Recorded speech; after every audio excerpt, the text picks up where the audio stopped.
तेजस्वी यादव के एक दांव से थर-थर कांप गए मोदी और शाह। भारत भारत चिल्लाने वाले बोलने लगे इंडिया। आखिर वक्त पर बदल लिया फैसला। इंडिया को भारत बोलने पर जोर दे रहे थे साहिब। तेजस्वी यादव ने चला जोरदार शॉट। साहिब ने दी सफाई, इंडिया इंडिया ही रहेगा। तेजस्वी के दांव से घुटने के बल आ गए साहिब। ममता बनर्जी ने बजाई ताली। शरद पवार ने तेजस्वी को दी शाबाशी। लालू भी मुस्कुराए।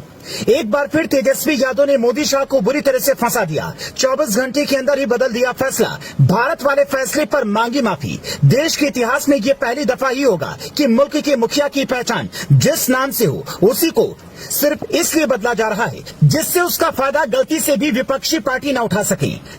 जब तेजस्वी यादव ने विपक्षी मोर्चा तैयार किया और उसका नाम इंडिया रखा, तब से ही साहिब और उनके करिंदों के सांसें फूली हुई हैं। पहले इंडिया नाम को इंडियन मुजाहिदीन से जोड़ा, ईस्ट इंडिया कंपनी से जोड़ा। यही नहीं, इंडिया को घमंडिया कहना शुरू कर दिया। लेकिन हर खेल में बीजेपी का बिगड़ैल बोल वचन भारी पड़ गया तो देश को इंडिया नहीं बल्कि भारत नाम से बुलाने पर जोर दिया जाने लगा। लेकिन यहीं पर तेजस्वी यादव ने एक और दांव चल दिया, जिस पर सारी विपक्षी पार्टी के नेताओं ने ताली बजानी शुरू कर दी। मोदी के फैसले की तेजस्वी ने तैयार की नई काट। लालू ने भी दिखा दी हरी झंडी। खिलखिला उठे ममता और शरद पवार।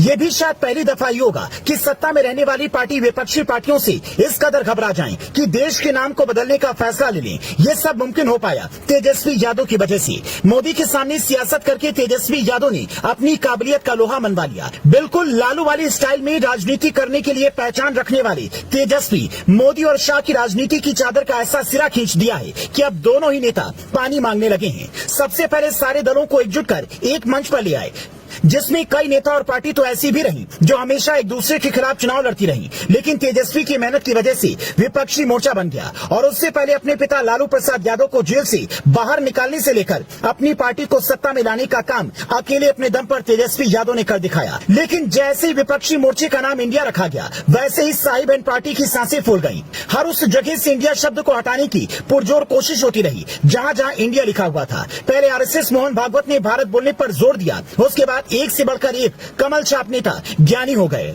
अपने अपनी तरीके से भारत की महत्वता पर जोर दिया जाने लगा। यही नहीं, G20 सम्मेलन के लिए जो निमंत्रण पत्र छापे गए उस पर प्रेसिडेंट ऑफ भारत लिखा गया, जिसने जाहिर कर दिया कि विपक्षी मोर्चे को दगी हुई तोप बताने वाली बीजेपी खुद के सिरे से खाली कारतूस साबित हो रही है। जैसे ही भारत भारत बीजेपी चिल्लाने लगी, वैसे ही तेजस्वी यादव ने एक और सवाल दाग दिया। तेजस्वी यादव ने कहा, कहां नाम बदलेंगे, हमें इंडियन होने पर गर्व है। हमारे नारे में तो दोनों है। इंडिया गठबंधन का टैगलाइन है, जुड़ेगा भारत जीतेगा इंडिया। माना जा रहा है कि बीजेपी ने सिर्फ विपक्षी मोर्चे के नाम पर गौर किया था, उनकी टैगलाइन पर नहीं। अब तेजस्वी यादव के इस बयान के बाद बीजेपी बैकफुट पर आ गई है और इंडिया को इंडिया बुलाने पर जोर दे रही है और इंडिया को भारत करने का जो फॉर्मूला इजाद किया गया था उसे जमीन में दफन कर दिया है।